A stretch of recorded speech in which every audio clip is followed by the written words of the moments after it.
जय मल्हार भावांनो, मी नांदेडला जातेवेळी माझे धनगर बांधव रस्त्यावरच भेटले. रस्त्यावर मेंढ्या बसून ते जेवण करत होते. तर मला त्यांची परिस्थिती बघावीशी नाही झाली, त्यामुळे मी त्यांच्याशी संवाद साधण्यासाठी मी इथं आलो होतो. रानावण्यात डोंगरावर फिरणारा माझा हा समाज गेले 70 वर्षे हालाकीचं जीवन जगतो आहे. यांचा वाली कोण आहे हे मला सरकारला विचारायचं आहे. त्याचबरोबर एस टी आरक्षणाचं पण मला मुद्दा विचारायचा आहे. मेंढपाळ बांधवांसाठी तुम्ही किती निधी दिला आहे आणि किती योजना राबवल्यात हेही मला आज सरकारला विचारायचं आहे. आमचा मेंढपाळ बांधव रानावनात डोंगर वनात फिरतोय, पाऊस नाही, वारा नाही, त्यांना विचारणारं वाली कोणी नाही.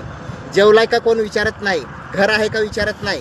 आमच्या मेंढपाळ बांधवाच्या जे जमिनी आहेत त्या सरकारनं हडप केले आणि मेंढपाळ बांधवाचे जे चरण्याचे जमिनी आहेत त्या जमिनी या मेंढपाळ बांधवांना उपलब्ध करून द्यावे.